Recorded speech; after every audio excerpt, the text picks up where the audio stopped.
Life divine பயில்வதற்காக நம் அனைவரையும் இந்த இணையதளத்தின் மூலம் ஒருங்கிணைத்து இந்த நல்ல வாய்ப்பினை அருளியுள்ள பகவானுக்கும் ஸ்ரீ அன்னைக்கும் நமது நன்றியையும் வணக்கத்தையும் அவர்களது பொற்பாதங்களில் சமர்ப்பிப்போம். இத்தருணத்தில் நம் மனதில் எழும் ஒவ்வொரு எண்ணத்தையும், இங்கு நாம் பேசும் ஒவ்வொரு வார்த்தையையும் அவர்களுக்கு காணிக்கையாக சமர்ப்பிப்போம். அனைவருக்கும் மாலை வணக்கம். இப்பொழுது லைஃப் டிவைன்ல புக் 2 சாப்டர் 13 பார்த்து கொண்டிருக்கின்றோம். அதன் தலைப்பு exclusive concentration of consciousness force and the ignorance.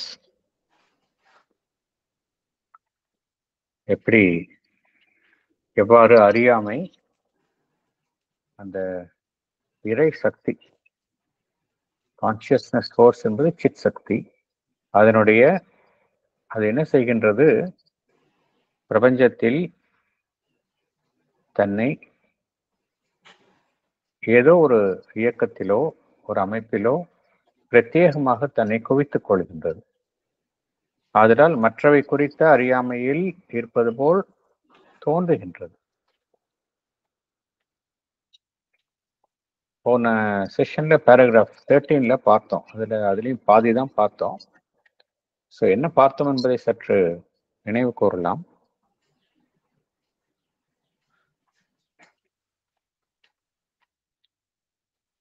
என்ன நோக்கத்திற்காக இந்த எக்ஸ்க்ளூசிவ் கான்சென்ட்ரேஷன், பிரத்யேகமான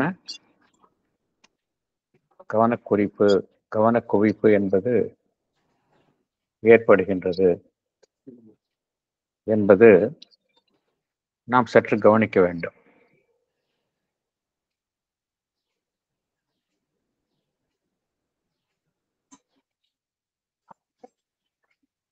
என்ன காரணத்துக்காக என்றால்,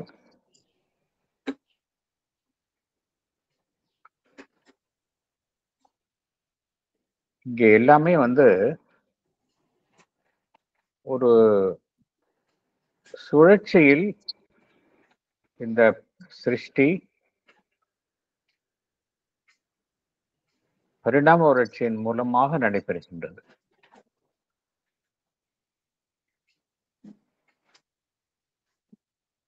பரம்பொருள் என்ன செய்கின்றது?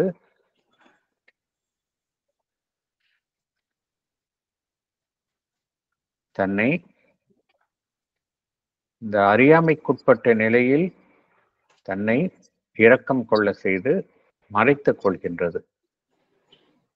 இதை பகவான் தன்னைத்தானே மறந்த நிலை என்று குறிப்பிடுகின்றார். செல்ஃப் அப்ளீவியன் என்று குறிப்பிடுகின்றார்.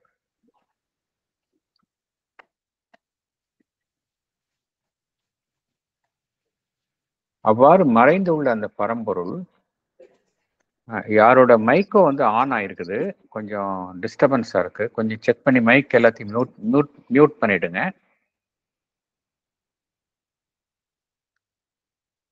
அவ்வாறு மறைந்துள்ள அந்த பரம்பொருள் தன்னைத்தானே கண்டறிகின்றது. அதைத்தான் பகவான் செல்ஃப் டிஸ்கவரி என்று கூறுகின்றார். எதற்காக இந்த செயலை செய்கின்றது என்றால், அதற்கு ஒரு ஆனந்தம் கிட்டுகின்றது. தன்னை மறைத்துக் கொள்வதும் தன்னை கண்டறிவதும் மீண்டும் தன்னை கண்டறிவதும், இந்த செயலில் அந்த பரம்பொருளுக்கு ஒரு ஆனந்தம் கிட்டுகின்றது. அதற்காக இக்னோரன்ஸ், அறியாமை என்கின்ற ஒரு போர்வையை தனக்குத்தானே அது போர்த்திக் கொள்கின்றது. இந்த காரியத்தை எது செய்கின்றது என்றால், அனைத்தினுள்ளும் மறைந்துள்ள அந்த சீக்ரெட் ஸ்பிரிட்,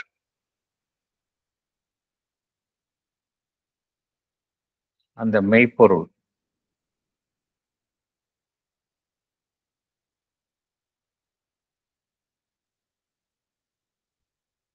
இந்த பரம்பொருள் சிருஷ்டியை ஏற்படுத்தி தன்னை வெளிப்படுத்திக் கொள்ள வேண்டும் என்றால், இந்த அறியாமை என்பது அவசியமான ஒன்றா? அறியாமை என்பது இல்லை என்றால் இந்த பிரபஞ்சத்தில் பரம்பொருளினுடைய வெளிப்பாடு, காஸ்மிக் மேனிஃபெஸ்டேஷன், அது இயலாத காரியமா என்றால் இல்லை. எல்லா பிரபஞ்ச வெளிப்பாடும், பரம்பொருளுடைய எல்லா பிரபஞ்ச வெளிப்பாட்டிற்கும் இந்த அறியாமை என்பது அவசியம் இல்லை. அறியாமை என்கின்ற ஒரு அம்சம் இல்லாமலேயே அந்த வெளிப்பாடு நிகழலாம். ஆனால் இந்த நாம் இருக்கக்கூடிய புவியில் அறியாமை, இந்த உலகத்தில் அறியாமை என்கின்ற ஒரு வெளிப்பாடு, என்கின்ற ஒரு தோற்றம் காணப்படுகின்றது, ஒரு அம்சம் காணப்படுகின்றது. அறியாமை இல்லாத வெளிப்பாடுகளும் உலகங்களும் சாத்தியம். இதற்குத்தான் பகவான் என்ன கூறுகின்றார்? அப்படிப்பட்ட ஒரு வெளிப்பாடு, மேனிஃபெஸ்டேஷன் என்பது நாம் தற்பொழுது இருக்கும் உலகத்தில் எத்தகையதாக இருக்கின்றதோ அதனிலிருந்து மாறுபட்ட ஒன்றாக இருக்கும் அப்படிங்கிறார். It would be a quite different manifestation from the one in which we live. ஆகையினால் அறியாமை இல்லாமல் ஏற்படக்கூடிய அந்த பரம்பொருளினுடைய வெளிப்பாடும் சாத்தியம். ஆனால் இந்த உலகத்தில், இந்த புவியில் அறியாமைக்குட்பட்ட நிலையில்தான் தன்னை வெளிப்படுத்திக் கொள்கின்றது. அவ்வாறு இல்லை என்றால் என்ன நடைபெறும் என்றால், எல்லாமே இந்த மேல் உலகங்களில் அது அவ்வாறு காணப்படுவதில்லை. Higher worlds of the divine existence அப்படிங்கிறார் பகவான். இந்த புவியில் அறியாமைக்குட்பட்ட நிலையில் தன்னை வெளிப்படுத்திக் கொள்ள வேண்டும் என்கின்ற நிலை ஏற்படாமல் இருந்திருந்தால், இந்த மேனிஃபெஸ்டேஷன் என்பது எத்துடன் நிறுத்தப்பட்டிருக்கும் என்றால், வெறும் மேலுலகங்களுடன் அது தன்னுடைய வெளிப்பாட்டை அது நிறுத்தி இருக்கும். இந்த புவியில் தன்னை வெளிப்படுத்திக் கொள்ளும் பொழுதுதான் அது இந்த அறியாமை என்கின்ற ஒரு போர்வையில் தன்னை வெளிப்படுத்திக் கொள்கின்றது. மேலுலகங்கள்லாம் எப்படி இருக்கின்றது என்றால், பரிணாம வளர்ச்சிக்கு உட்படாத ஒரு வார்ப்பில் அமைக்கப்பட்டுள்ள உலகங்கள் தான் மேல் உலகங்கள். எல்லாமே பரிணாம வளர்ச்சிக்கு உட்படாத ஒரு வார்ப்பில் அமைக்கப்பட்ட உலகங்கள் தான் மேல் உலகங்கள். பகவான் இதை டைப்பல் நான் இவால்விங் காஸ்மாஸ் என்று குறிப்பிடுகின்றார். புவியியல் எப்படின்னா எல்லாமே பரிணாம வளர்ச்சிக்கு உட்பட்டது. அதனால்தான் என்ன வித்தியாசம் என்றால், புவியில் இருக்கக்கூடிய ஜீவர்களுக்குத்தான் மேல் அந்த உச்சகட்ட நிலையான பரம்பொருளை எட்ட முடியும், அதிமானத்தை எட்ட முடியும். மேலுலகங்கள் எல்லாம் எந்தெந்த நிலையில் இருக்கின்றனவோ அதே நிலையில் தான் இருக்க முடியும், அதை தாண்டி செல்ல முடியாது. ஏனென்றால் ஒவ்வொன்று மேலுலகங்கள் எப்படி இருக்கு, எல்லாமே அவைகளுக்கென்றே அமைக்கப்பட்ட விதியின் பால் செயல்படுகின்றன. அதை தாண்டி செல்ல முடியாது, அது கீழே இறங்க முடியாது. அந்த இடத்துல இந்த புவியில் இருக்கக்கூடிய அம்சங்களுடன், புவியில் எவ்வாறு அம்சங்கள் இருக்கின்றன, இந்த இறை அம்சங்களுக்கு எதிரான அம்சங்களை உடைய புவி அவ்வாறுதான் இங்கு காணப்படுகின்றது. அத்தகைய ஒரு அம்சங்கள் அங்கு காணப்படாது. இங்க எப்படி இருக்கு அப்படின்னா, எல்லாமே இறை அம்சத்திற்கு எதிரான அம்சங்களாக இருக்கின்றன. Adverse manifestation. பரிணாம வளர்ச்சிக்கு உட்பட்ட ஒரு சுழற்சியில் அனைத்துமே இருக்கின்றன. அத்தகைய ஒரு அமைப்பு மேலுலகங்கள்ல காணப்படாது. ஆகையினால் அந்த இடத்துல அறியாமை என்பது இருக்காது. அந்த இடத்திலே அந்த உலகங்களுடன் அந்த பரம்பொருளுடைய வெளிப்பாடு என்பது நிறுத்தப்பட்டிருக்கும். ஆனால் புவியில் இரக்கம் கொள்ளும் பொழுதுதான் அது அறியாமை என்கின்ற ஒரு போர்வையை தன்னுள் போர்த்தி கொண்டு பரிணாம வளர்ச்சிக்கு உட்பட்ட நிலையில் தன்னை வெளிப்படுத்திக் கொள்கின்றது. ஆகினால் இங்க புவியில இருப்பவர்களுக்குத்தான் ஒரு இலக்கு இருக்கின்றது. ஒரு உயர்நிலையை எட்ட வேண்டும் என்கின்ற ஒரு இலக்கு இருக்கின்றது. அங்க எப்படின்னா எல்லாமே அவைகளுக்கு இலக்கு என்பது கிடையாது. அவையவை எந்தெந்த நிலையில் இருக்கின்றனவோ அதுவே தான் இலக்கு. அங்க எல்லாமே சாஸ்வதமாக இருக்கக்கூடிய நிலைகள். இங்க அப்படி கிடையாது. இங்க ஒரு இலக்கு இருக்கு. மேலே மேலே மேலே செல்வது என்கின்ற ஒரு இலக்கு இருக்கின்றது. மேலுலகங்கள்ல கிடையாது. மேலுலகங்களே அந்த இருக்கக்கூடிய நிலை என்பது சாஸ்வதமான ஒரு நிலை, இட்டர்னல் கண்டிஷன்ல இருக்கு. இங்க எல்லாமே பல்வேறு நிலைகளில் காணப்படுகின்றன. அங்க பார்த்தோம் அப்படின்னா ஒவ்வொரு நிலையும் ஒரு குறிப்பிட்ட அமைப்பை சார்ந்தவையாகவும் எப்பொழுதுமே இருக்கக்கூடிய ஒரு அமைப்பாகவும் இருக்கின்றது. அதுதான் வித்தியாசம். அங்க எல்லாமே டைப்பல், இங்க இவால்விங். மேலுலகங்கள் எல்லாமே டைப்பல், கீழே இவால்விங். அதுதான் வித்தியாசம் அப்படிங்கிறார் பகவான். அடுத்தது என்ன அப்படின்னா,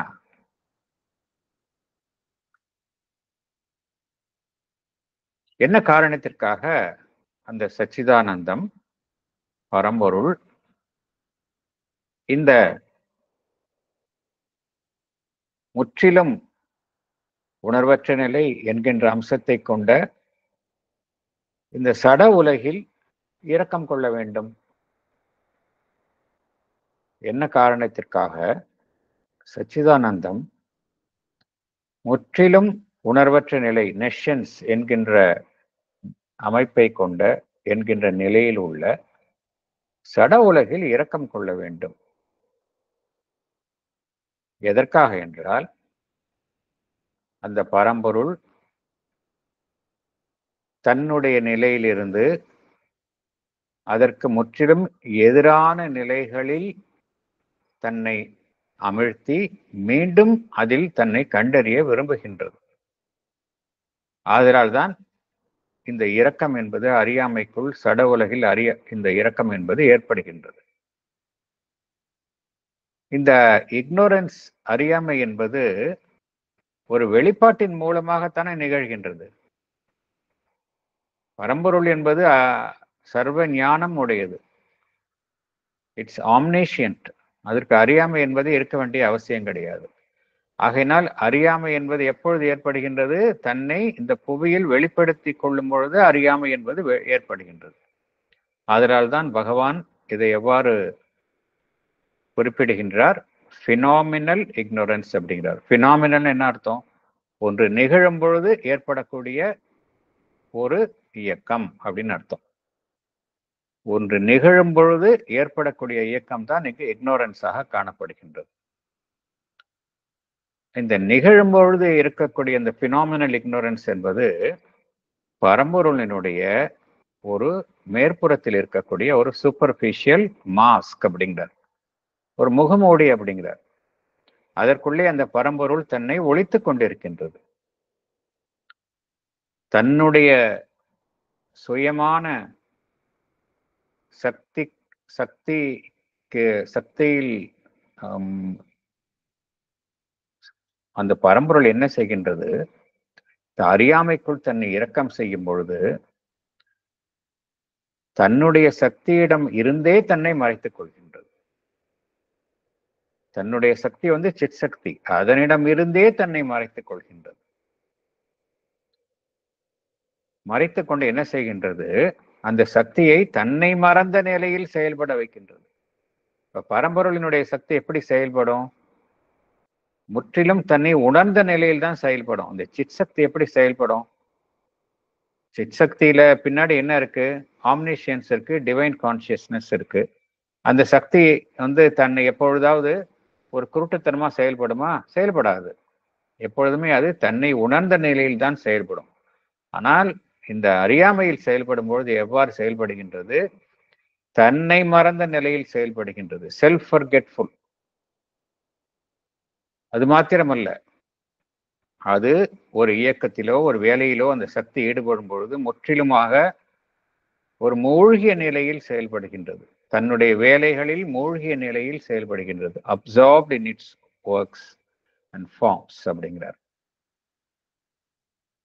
அத்தகைய வடிவங்கள், சடப்பொருட்கள், தாவர இனங்கள், விலங்குகள், மனிதர்கள், இதெல்லாம் இந்த வடிவங்கள்ல தான் இந்த சக்தி கம்ப்ளீட்டா உள்ள இறங்கி தன்னை மறைத்துக் கொண்டு வேலை செய்கின்றது. இந்த சக்திகள்ல தான் என்ன இருக்கு அப்படின்னா, அந்த சீக்ரெட் கான்சியஸ்னஸ் இருக்கு. நம்ம ஏற்கனவே பார்த்தோம். அந்த ஆன்மன், சீக்ரெட் கான்சியஸ்னஸ், இந்த சீக்ரெட் ஸ்பிரிட், அது எங்க இருக்கு அப்படின்னா எல்லா வடிவங்கள்லயும் இருக்கு. அதிலிருந்து என்ன செய்கின்றது? மெல்ல மெல்ல அது விழித்துக் கொள்கின்றது. அவ்வாறு விழித்துக் கொண்டு தன்னை சுற்றி அமைந்துள்ள இந்த அறியாமையை அது ஏற்றுக்கொள்கின்றது. உண்மையிலேயே இங்கு அறியாமை என்று நாம் கூறுவது முழு அறியாமையா என்றால் இல்லை. இதற்கும் பகவான் ஒரு விளக்கம் தருகின்றார். என்ன கூறுகின்றார்? நாம் எதை அறியாமை என்று கூறுகின்றோமோ அது, ஏனென்றால் அறியாமை என்கின்ற நிலையின் மூலமாக உள்ளே இருக்கக்கூடிய அந்த மறைந்துள்ள the secret spirit in things, மறைந்துள்ள அந்த இறை ஆன்மன் மெல்ல மெல்ல மெல்ல விழித்துக் கொள்கின்றது. எதற்கு விழித்துக் கொள்கின்றது? ஞானத்திற்கு விழித்துக் கொள்கின்றது. ஆதலால் இங்கு அறியாமை என்று நாம் கூறுவது முற்றிலுமான அறியாமை இல்லை. இட் இஸ் உண்மையிலேயே அதன் எதை நாம் அறியாமை என்று கூறுகின்றோமோ அது அடிப்படையில் என்னவென்றால் ஞானம், விழிப்புறுதல், மெல்ல மெல்ல படிப்படியாக விழிப்புறுதல் என்பதுதான் மேற்புறத்தில் அறியாமை என்கின்ற ஒரு அம்சமாக காணப்படுகின்றது அப்படிங்கிறார். Ignorance, which is really knowledge, awaking progressively out of the original nations. இதுதான் டெஃபினேஷன். இக்னோரன்ஸ்க்கு என்ன டெஃபினேஷன்னா, it is a knowledge awaking progressively out of the original nations. இதனால் என்ன நடைபெறுகின்றது? புதிய புதிய நிலைகள் உருவாகுகின்றன. சட நிலையில ஒரு நிலை உருவாகின்றது. அதுக்கப்புறம் தாவர இனங்கள், விலங்கினங்கள், மனித இதெல்லாம் இந்த விழித்துக் கொள்ளும் பொழுது புதிய புதிய நியூ கண்டிஷன்ஸ், புதிய புதிய நிலைகள் உருவாக்குகின்றன. இந்த புதிய புதிய நிலைகள்ல தான் மறைந்துள்ள இந்த இறையான்மன் தன்னை மீண்டும் கண்டறிகின்றது. Rediscover it self. அது மாத்திரமல்ல, அதை கண்டறிவதுடன் மாத்திரம் தன்னை இந்த செயலை நிறுத்திக் கொள்வது இல்லை. அது என்ன செய்கின்றது? தன்னுடைய ஒளியின் மூலம், இறை ஒளியின் மூலம்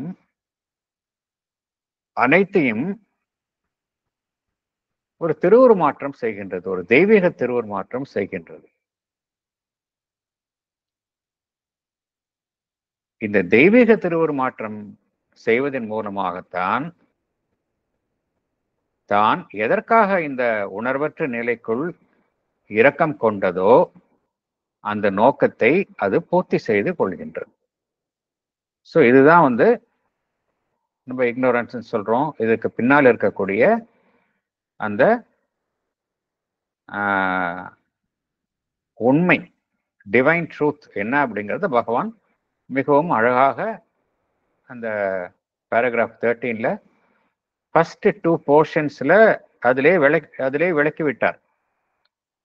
லாஸ்ட் செஷன்ல நம்ம ஃபர்ஸ்ட் 2 போர்ஷன்ஸ் தான் பார்த்தோம். ஏன்னா அதுல நிறைய டிஸ்கஷன்ஸ் எல்லாம் ஏற்பட்டது, அதை பார்த்தோம்.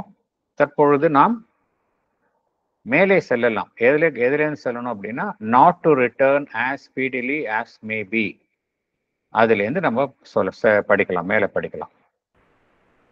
Not to return as speedily as may be to heavens, where perfect light and joy are eternal, or to the super cosmic bliss is the object of this cosmic cycle, nor merely to repeat a purposeless round in a long, unsatisfactory groove of ignorance, seeking for knowledge and never finding it perfectly.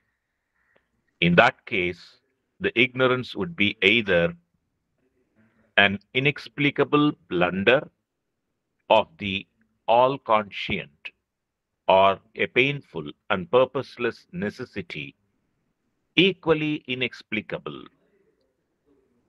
But to realize the ananda of the self in other conditions than the supercosmic, in cosmic being, and to find its heaven of joy and light, even in the oppositions offered by the terms of an embodied material existence, by struggle, therefore, towards the joy of self discovery, would seem to be the true object of birth of the soul in the human body and of the labor of the human race in the series of its cycles. Thank you, sir. Thank you. Thank you. Can I read, sir? Yes, please. Explanation. The object of this cosmic cycle, that is, self-oblivion and self-discovery, is not to return as speedily as maybe to heavens, where perfect light and joy are eternal, or to the superconscient bliss. It is not merely to repeat a purposeless round in a long, unsatisfactory groove of ignorance, seeking for knowledge and never finding it perfectly. If that is the case, the ignorance would be either an inexplicable blunder of the all-conscient or a painful and purposeless necessity, equally inexplicable. But the object of this cosmic cycle is to realize the ananda of the self in other conditions, that is, in this material universe, than the supracosmic in the cosmic being. It is to find its heaven of joy and light even in the oppositions offered by the terms of an embodied material existence. Therefore, to struggle towards the joy of self-discovery would seem to be the true object of the birth of the soul in the human body. It would be the true object of the labor of the human race in the series of its cycles. Thank you, sir. Thank you.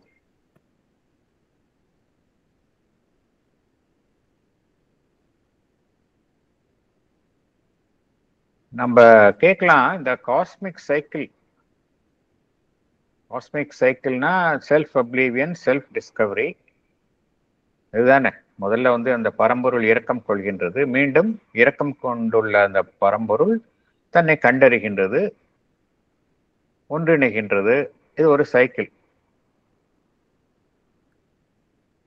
இந்த cycle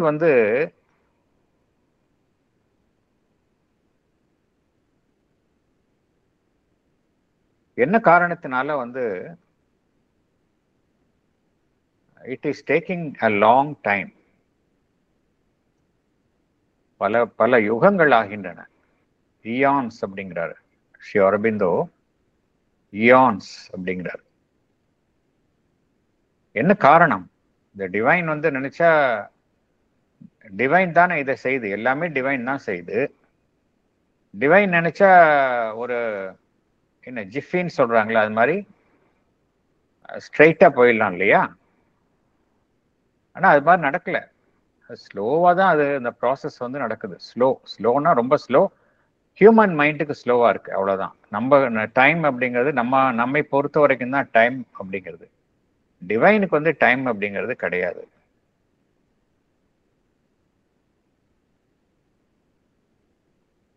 ஏன்னா அந்த ultimate ஸ்டேட்ல பார்த்தோம் அப்படின்னா, அந்த சூப்ரா cosmic state அப்படிங்கிறது அங்க என்ன இருக்கு? எல்லாமே டிவைன் லைட், இறை ஆனந்தம் தான் இருக்கு. அங்க எல்லாமே சாஸ்வதமாக இருக்கின்றது. ஆனந்தம் இருக்கின்றது, அங்க சூப்ரா காஸ்மிக் பிளிஸ் இருக்கு. அதை வந்து துரிதமாக அடைந்து விடலாம் இல்லையா? ஆனா அது அது ஆப்ஜெக்ட் இல்லை அப்படிங்கிறார். இந்த காஸ்மிக் சைக்கிளினுடைய ஆப்ஜெக்ட் வந்து அதை துரிதமாக அடைவது இல்லை அப்படிங்கிறார். அது மாத்திரமல்ல, அதுக்காக வந்து அடைவதில்லை அப்படின்னா அதுக்காக வந்து ஒரு செக்கு மாடு மாதிரி நம்ம வெறும் அறியாமையிலே சுத்திட்டு இருக்க வேண்டியதானா இங்க அப்படின்னா அதுவும் இல்லை அப்படிங்கிறார். Not merely to repeat a purposeless round in a long unsatisfactory groove of ignorance, seeking for knowledge and never finding it. நாலேஜ்னாலையும் தேடி போறோம், ஆனா கிடைக்க மாட்டேங்குது. அப்படி இருக்கிறோமா என்றால் அப்படி இருக்கின்றோமா என்றால் அதுவும் இல்லை. ஒரு செக்கு மாடு மாதிரி நம்ம சுத்திட்டு இருக்கிறோம், நம்மளுக்கு நாலேஜ் கிடைக்க மாட்டேங்குது அப்படியா? அதுவும் கிடையாது அப்படிங்கிற. அப்படி இருந்தது அப்படின்னா நேச்சுரலி இந்த மாயாவாதிகள் கூறுவது போல இந்த உலகம் என்பது மாயை, இந்த அறியாமை என்பது இப்ப எப்பொழுதுமே இப்படிதான் இருக்கும், இதை வந்து விளக்க முடியல, இது வந்து ஒரு பெரிய மாபெரும் பிழை, என்ன காரணம் என்பதை, இதுக்கு அந்த பிழை வந்து என்ன காரணத்திற்காக, அதற்கான அவசியம் என்ன என்பதை யாராலும் விளக்க முடியாது. இட் இஸ் இன்எக்ஸ்பிளிகபிள், அனிர்வச்சன்யான்னு சொல்றாங்க இல்லையா, அதுதான் அப்படின்னு சொல்லிட்டு நம்ம இதை நம்ம டிஸ்மிஸ் பண்ணிட்டு போயிடலாம். அதுவும் காரணம் கிடையாது. ஸோ ரெண்டு காரணமும் கிடையாது. அவசரமா நடக்கணுங்கிற காரணமும் கிடையாது, அதுக்காக நம்ம வந்து காரணம் இல்லாம இங்கேயே சுத்திட்டு இருக்கணும் அப்படிங்கிற ஒரு காரணமும் கிடையாது. அப்படிப்பட்ட ஒரு நெசசிட்டியும் கிடையாது. எதற்காக என்றால் அந்த பரம்பொருள் வந்து இத்தகைய நிலைகளில் அது ஆனந்தத்தை கண்டறிய முயல்கின்றது. To realise the Ananda of the self in other conditions than the supracosmic.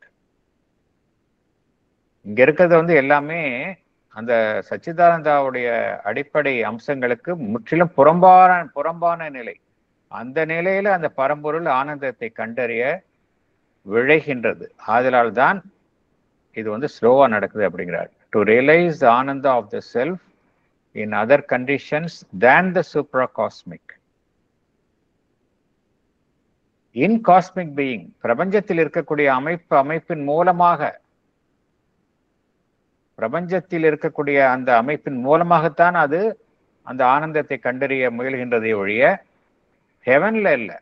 In cosmic being and to find its heaven of joy and light even in the oppositions offered by the terms of an embodied material existence அப்படிங்கிறது. So இந்த heaven of joy and light அப்படிங்கிறது இங்க நம்ம பார்க்குற எதிரான நிலைகள்ல கூட அது கண்டறிய முயல்கின்றது. To find its heaven of joy and light even in the oppositions offered by the terms of an embodied material existence.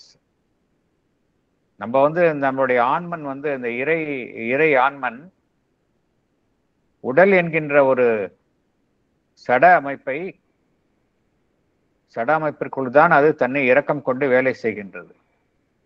அவ்வாறு வேலை செய்யும் பொழுது எல்லாமே அதுக்கு சுற்றியுள்ள அமைப்புகள்லாம் எப்படி இருக்குன்னா எல்லாமே அப்போசிஷன்ஸா இருக்கு. அந்த நிலையில அது அந்த சொர்க்கத்தில் உள்ள ஆனந்தத்தையும் ஒளியையும் கண்டறிய முயல்கின்றது. ஆனா இது ஒரு போராட்டம், அது அந்த அளவுக்கு எளிமையா இல்லை. அது போராட்டத்தின் மூலமாகத்தான் இதை செய்கின்றது. By struggle therefore towards the joy of self discovery. போராட்டத்தின் மூலமாக அந்த தன்னை கண்டறியும் ஆனந்தத்தை அது அடைகின்றது. ஸோ இதுதான் வந்து உண்மையான காரணம், எதற்காக வந்து அந்த ஆன்மன் வந்து மனிதனுடைய உடல் என்கின்ற அமைப்பிற்குள் இரக்கம் கொண்டு தன்னை சுற்றி முற்றிலும் அந்த இறையம்சங்களுக்கு எதிரான நிலைகளில் இருந்து கொண்டு தன்னை கண்டறிய முயலுகின்றது என்றால் அந்த எதற்காக என்றால் அந்த தன்னை கண்டறியும் முயற்சியில் கிட்டும் ஆனந்தத்திற்காகத்தான் இந்த காரியம் நடைபெறுகின்றது அப்படிங்கிறார். would seem to be the true object of the birth of the soul in the human body. And human bodyல மாத்திரம் இல்ல, ஹியூமன் ரேஸே, மனித வர்க்கம், அதுவும் இந்த காரணத்திற்காகத்தான் ஏற்படுத்தப்பட்டுள்ளது. And of the labour of the, ஏன்னா மனித வர்க்கமும் இந்த முயற்சியில் தான் இறங்கி உள்ளது. And the labour of the human race in the series of its cycles.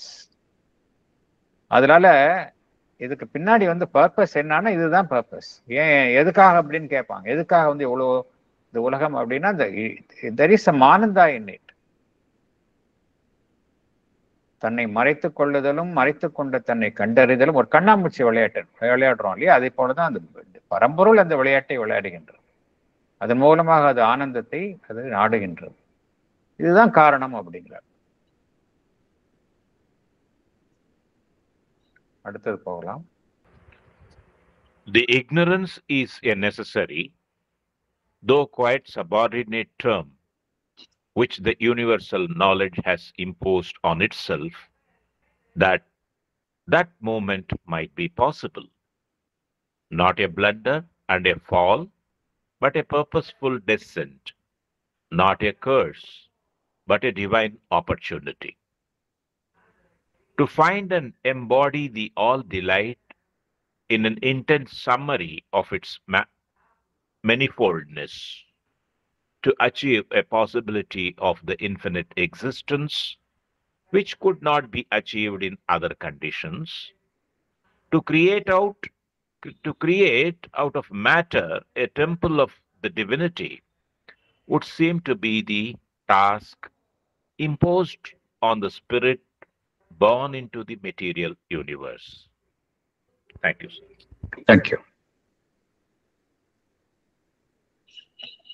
படிக்கட்டுமா sir? படிங்க madam. Therefore, the ignorance is a necessary, though quite subordinate term, which the universal knowledge has imposed on itself, that the movement of self-discovery by self-loss might be possible. It is not a blunder and a fall, but a purposeful descent. It is not a curse, but a divine opportunity. The task imposed on the spirit born into the material universe is to find and embody the all-delight in an intense summary of its manifoldness. It is to achieve a possibility of the infinite existence which could not be achieved in other conditions. It is to create out of matter a temple of the divinity. Thank you, sir. Thank you. So, இந்த உலகம் எதற்காக படைக்கப்பட்டது அப்படின்னா, matter shall reveal the spirit's face. அதுதான் காரணம். அதுதான் பகவான் இங்கே கூறுகின்றார். It is to create out of matter a temple of divinity அப்படிங்கிறார். Matter shall reveal the spirit's face அப்படிங்கிறது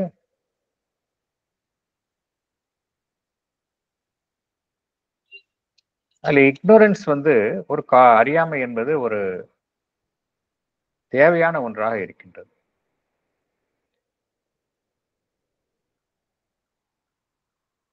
இக்னோரன்ஸ் எப்பொழுதும் புரிஞ்சுக்கணும், ஆதி நிலையில இக்னோரன்ஸ் என்பது கிடையாது. ஆதி நிலை வந்து எல்லாமே டிவைன் தான் ஆரிஜின். டிவைன் ஆரிஜின் எப்படி இக்னோரன்ஸ் இருக்க முடியும்?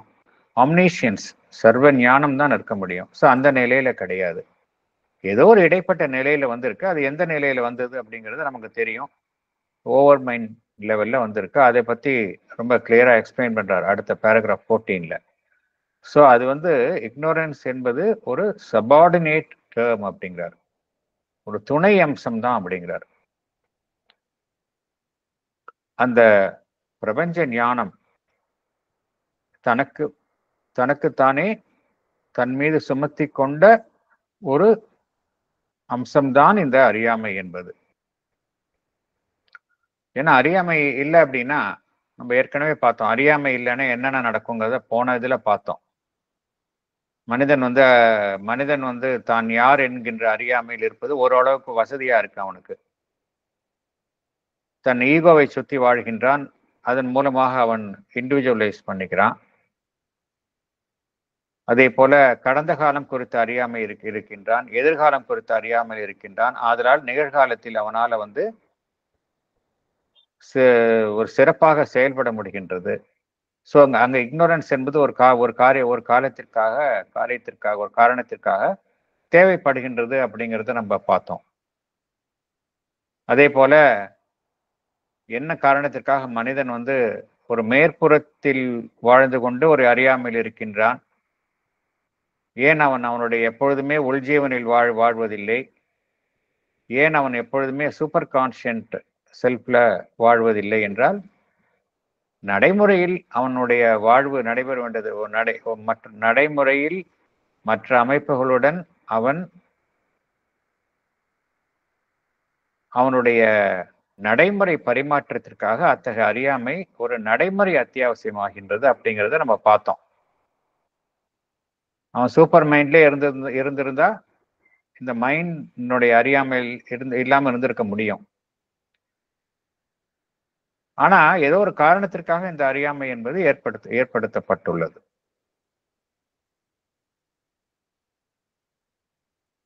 இந்த அறியாமை என்கின்ற ஒரு இயக்கம் இருப்பதனாலதான் இந்த அறியாமையிலிருந்து நாம் இந்த நாலேஜுக்கு போறோம்.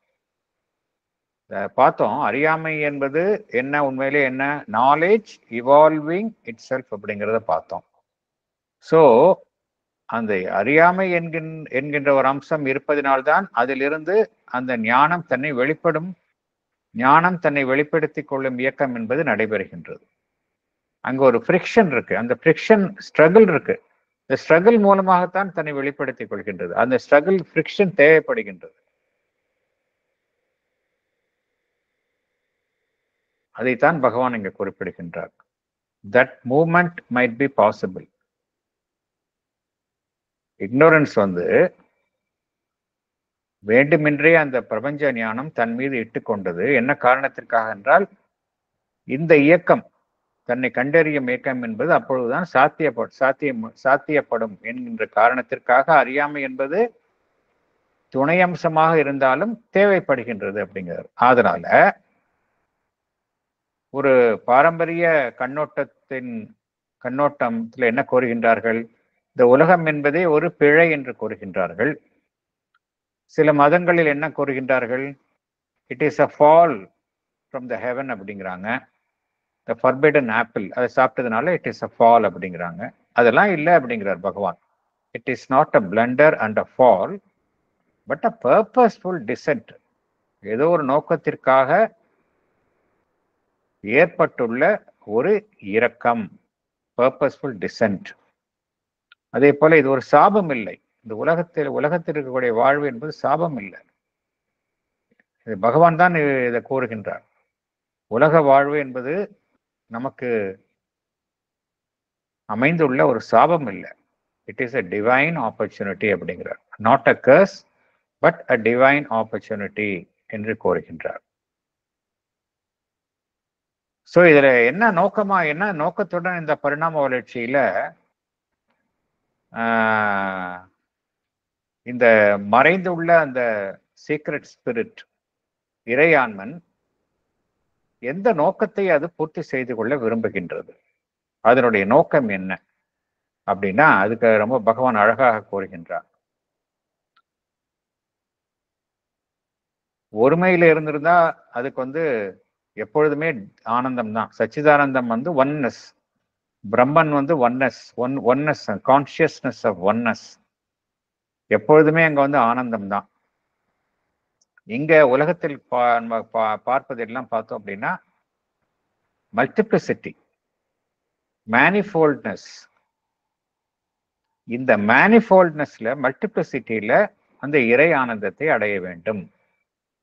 To find and embody the all delight, இறை ஆனந்தம், சச்சிதானந்தத்தில் இருக்கக்கூடிய ஆனந்தத்தை தான் அவர் பகவான் இங்க ஆல் டிலைட் அப்படிங்கிறார். All delight in an intense summary of its manifoldness அப்படிங்கிறார்.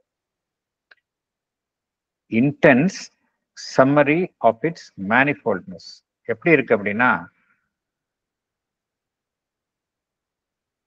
ஒருமையாக இருப்பதும் அந்த பரம்பொருள் தான், ஏகமாக ஒருமையாக இருப்பதும் அந்த பரம்பொருள் தான். இங்க பல்வேறு அமைப்புகளுடன் பல்வேறு ரகமாகவும் காணப்படுவதும் அதே பரம்பொருள் தான். இந்த பல்வேறு ரகமாக காணப்படுவதில் அதனுடைய ஒரு தீவிரமான தொகுப்பு, இன்டென்ஸ் சம்மரி ஆஃப் இட்ஸ் மேனிஃபோல்ட்னஸ், அதுல ஒரு ஆனந்தத்தை அது கண்டறிய முயல்கின்றது. அதே போல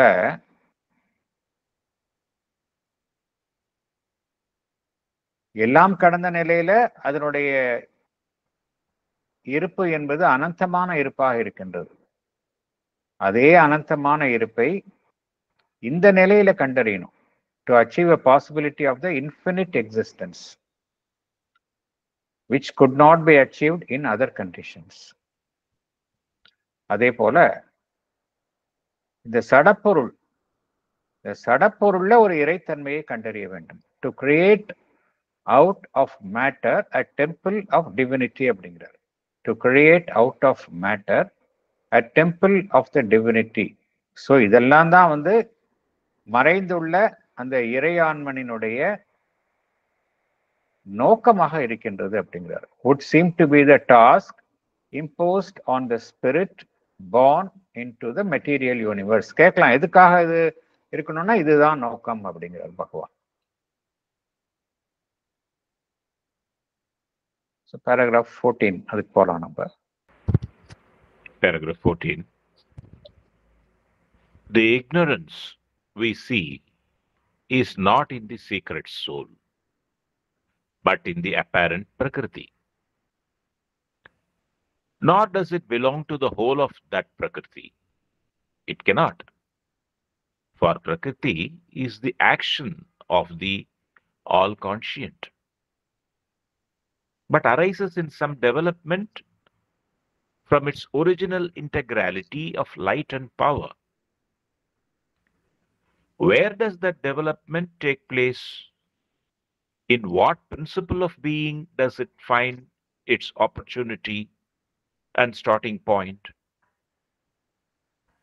Not, certainly, in the infinite being, the infinite consciousness, the infinite delight, which are the supreme planes of existence, and from which all else derives or descends into this obscurer, ambiguous manifestation. Then it can have no place. There it can come. Sorry, there it can have no place. Not in the supermind.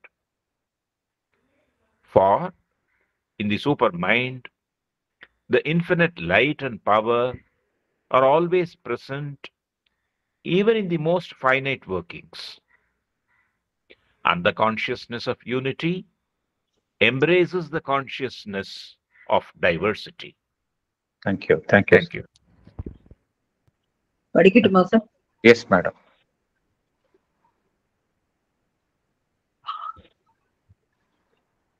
The ignorance is not in the secret soul, but it is present in the apparent Prakriti. It does not belong to that whole of Prakriti either. It cannot, because Prakriti is the action of the all-conscient. But ignorance arises in some development from the original integrality of light and power of Prakriti. We must see where that development takes place. Also, we must see in what principle of being it finds its opportunity and starting point. Certainly, it does not take place in the infinite being, infinite consciousness, the infinite delights, that is Sat Chit Ananda. They are the supreme planes of existence, and from which all else derives and descends into this obscurer, ambiguous manifestation, that is this material world of obscurity and inconscience. It does not take place in the supermind either, because in the supermind, the infinite light and power are always present, even in the most finite workings. Here, the consciousness of unity embraces the consciousness of diversity, that is multiplicity. Thank you, sir. Thank you. Ignorance வந்து எங்க இருக்கு, அதனுடைய அதோடைய origin எங்க இருக்கு, எங்கிருந்து தோன்றியது அப்படிங்கிறது பகவான் ஒண்ணு ஒண்ணா ரூல் அவுட் பண்றாரு. மறைந்துள்ள இந்த இறை ஆன்மனிடம் இருக்கின்றதா? நிச்சயமாக இருக்க முடியாது. ஏன்னா இறை ஆன்மன் என்பது பரம்பொருளினுடைய ஒரு அம்சம். அங்க வந்து அறியாமை என்பது இருக்கிறதுக்கு சான்ஸே கிடையாது. அங்க எல்லாம் லைட் தான் இருக்கும். எங்க இருக்கு அப்படின்னா பிரகிருதி, த நேச்சர். அதுவும் எப்படிப்பட்டதுன்னா அப்பேரண்ட் பிரகிருதி. அப்பேரண்டா வெளியில பார்க்கக்கூடிய நிலையில் இருக்கக்கூடிய அந்த நேச்சர் ஃபோர்ஸ், அதுதான். அதனால்தான் பகவான் அப்பேரண்ட் பிரகிருதி அப்படிங்கிறார்.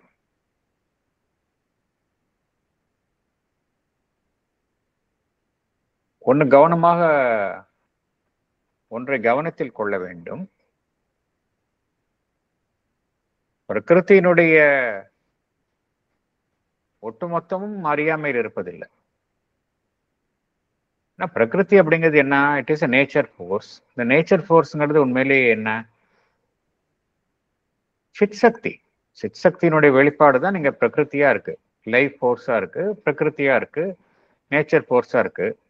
சிற்சக்தி சச்சிதானந்தத்திலிருந்து தானே வருகின்றது. அது எப்படி அறியாமல் இருக்க முடியும்?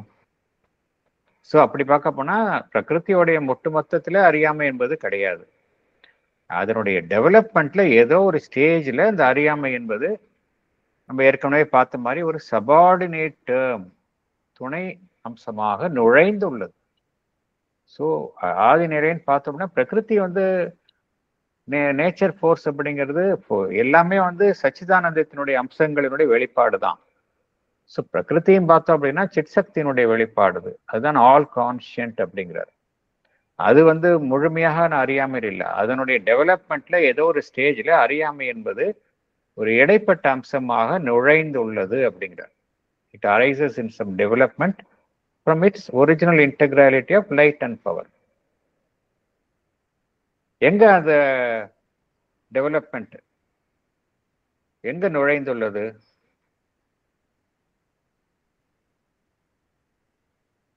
எந்த அம்சத்தின், எந்த வெளிப்பாட்டினுடைய அம்சத்தில் அது, எந்த வெளிப்பாட்டினுடைய அம்சத்தை அது துவக்க நிலையாக கொண்டு தனக்கு கிடைத்த வாய்ப்பாக அது கொண்டு நுழைந்துள்ளது அப்படின்னா எந்த ஸ்டேஜ்ல, ஏதோ ஒரு நிலையில அது நுழையணும்ல, அது எந்த நிலையில நுழைந்துள்ளது அப்படிங்கிற. சரி, ஆதி நிலையான சச்சிதானந்தா நிலையில நுழைந்திருக்குமா அப்படின்னா அதுக்கு சான்ஸே கிடையாது. சச்சிதானந்தம் என்பது நமக்கு தெரியும், இட் இஸ் எல்லாமே ஆம்னிஷியன்ஸ், சர்வ ஞானம் புரிந்தது. அங்க எல்லாமே வந்து இன்ஃபினிட் கான்சியஸ்னஸ், இன்ஃபினிட் டிலைட் இருக்குது. அதுதான் வந்து சுப்ரீம் பிளேன்ஸ் ஆஃப் எக்ஸிஸ்டன்ஸ், அந்த உச்ச நிலை. அதுதான், அங்கிருந்து தான் அனைத்துமே தோன்றுகின்றன. தோன்றி இரக்கம் கொண்டு இந்த கீழ் உள்ள நிலையில, அறியாமைக்குட்பட்ட நிலையில் இரக்கம் கொள்கின்றன அப்படிங்கிறது தெரியும். ஸோ அந்த நிலையில நுழைந்திருக்க சான்ஸ் கிடையாது. At the level of the infinite consciousness, சச்சிதானந்தா ஸ்டேஜில் நுழையிறது காரணம் கிடையாது. சட் சித் ஆனந்தா, அதுக்கு அடுத்த ஸ்டேஜ் என்ன நமக்கு தெரியும், சூப்பர் மைண்ட். அதுதான் அடுத்த ஸ்டேஜ். ஸோ அந்த 7 நிலைகளை ஞாபகப்படுத்திட்டா தெரியும். மேலே வந்து சட் சித் ஆனந்தம், அடுத்தது சூப்பர் மைண்ட், அது கீழே வந்து ஓவர் மைண்ட், அப்புறம் வேரியஸ் பிளேன்ஸ் ஆஃப் மைண்ட், அப்புறம் மைண்ட் அப்படின்னு பார்க்குறோம். ஸோ அடுத்த நிலை, சச்சிதானந்தா நிலைக்கு அடுத்த நிலை சூப்பர் மைண்ட். சூப்பர் மைண்ட்ல நுழைஞ்சிருக்குமா அப்படின்னா அங்கேயும் சான்ஸ் கிடையாது. ஏன்னா சூப்பர் மைண்ட் அப்படிங்கிறது நத்திங் பட் சச்சிதானந்தம். சச்சிதானந்தத்தினுடைய ஒரு சபார்டினேட் பிரின்சிபிள் தான் சூப்பர் மைண்ட் அப்படிங்கிறது. அதன் மூலமாகத்தான் சிருஷ்டி நடைபெறுகின்றது. சூப்பர் மைண்ட்ல சச்சிதானந்தத்தில் என்னென்ன அம்சங்கள் இருக்கோ அதோடைய அப்படியே சூப்பர் மைண்ட்ல இருக்கும். அங்கேயும் இன்ஃபினிட் லைட் இருக்கும், இன்ஃபினிட் பவர் இருக்கும். அது வந்து சூப்பர் மைண்ட் இன்ஃபினிட்டாக இருந்தாலும் கூட ஃபைனைட் அமைப்புகள்லையும் அது வேலை செய்யுது. அதுதான் அதோடைய விசேஷம். சச்சிதானந்தம் வந்து டைரக்டா வேலை செய்ய முடியாது. சச்சிதானந்தம் வந்து டைரக்டா வந்து, சச்சிதானந்தம் இஸ் ஆல்வேஸ் அன் இன்ஃபினிட் இருக்கக்கூடியது, அனந்தமாக இருக்க நிலையில் இருக்கக்கூடிய ஒரு அமைப்பு. அது டைரக்டா ஃபைனைட்டா ஒர்க் பண்ண முடியாது. சூப்பர் மைண்ட் தான் வந்து கீழே இறங்கி ஃபைனைட் அமைப்புகளில் ஒர்க் பண்ண முடியும். ஈவன் சூப்பர் மைண்டினுடைய ஃபைனைட் ஒரு எல்லைக்குட்பட்ட இயக்கங்களில் கூட அதனுடைய அனந்தமான ஒளி சக்தி என்பது இருக்கின்றது, எப்பொழுதுமே இருக்கின்றது அப்படிங்கிறார். அதே போல இங்க சூப்பர் மைண்ட்ல வந்து அதிமானத்துல வந்து என்ன ஒரு முக்கியமான அம்சம் என்ன, அங்கதான் வந்து ரியல் யூனிட்டி இருக்கு. யூனிட்டியும் இருக்கு, மல்டிப்ளிசிட்டியும் இருக்காங்க. ஏன்னா அங்க இருந்துதான் எல்லாமே சிருஷ்டி உருவாகின்றது. மல்டிப்ளிசிட்டி என்பது அந்த நிலை அங்கிருந்து தான் எல்லாமே தோன்றுகின்றது. ஸோ அங்க வந்து கான்சியஸ்னஸ் ஆஃப் யூனிட்டியும் இருக்கு, கான்சியஸ்னஸ் ஆஃப் டைவர்சிட்டியும் இருக்கு. இரண்டும் ஒன்றை ஒன்று ஒன்றுடன் ஒன்று நெருக்கமாக இருக்கின்றன. அங்க பிரிவே கிடையாது. அங்க consciousness of unity embraces the consciousness of diversity அப்படிங்கிறார் எங்க சூப்பர் மைண்ட்ல. ஸோ இந்த நிலையிலலாம் அறியாமை என்பது நுழைவதற்கு சான்ஸே கிடையாது. சச்சிதானந்தா நிலையிலும் கிடையாது. அதற்கு அடுத்த நிலையில் இருக்கக்கூடிய சூப்பராமெண்டல் ஸ்டேட் அங்கேயும் கிடையாது. அதே போல பிரகிருதியுடைய முழு அம்சமும் கிடையாது. பிரகிருதியுடைய டெவலப்மெண்ட்ல ஏதோ ஒரு நிலையில ஏற்படுகின்றது. ஸோ எந்த நிலை என்பதை அடுத்த பேராகிராஃப்ல அடுத்த போர்ஷன்ல விளக்குகின்றார். எங்கெல்லாம் இல்லைன்னு சொல்லிட்டாரு, ரூல் அவுட் பண்ணிட்டாரு. ஸோ எங்க இருக்கலாம் அதை அடுத்த இதுல விளக்குகின்றார். It is on the plane of mind that this putting back of the real self-consciousness becomes possible. For mind is that power of the conscious being which differentiates and runs along the lines of differentiation with the sense of diversity prominent and characteristic and the sense of unity behind it only, not characteristic, not the very stuff of its workings. If by any chance this supporting sense of unity could be drawn back, it is possessed by mind, not in its own separate right, but because it has the supermind behind it. Because it reflects the light of the supermind, of which it is a derivative and secondary power. If a veil could fall between mind and supermind, shutting off the light of the truth or letting it come through only in rays diffused, scattered, reflected, but with distortion and division, then the phenomenon of the ignorance would intervene. Thank you. Thank you. Explanation. Yes. It takes place on the plane of mind. Here only the putting back of the real self-consciousness becomes possible. Because mind is that power of conscious being which differentiates and runs along the lines of differentiation. Here the sense of diversity is prominent and characteristic.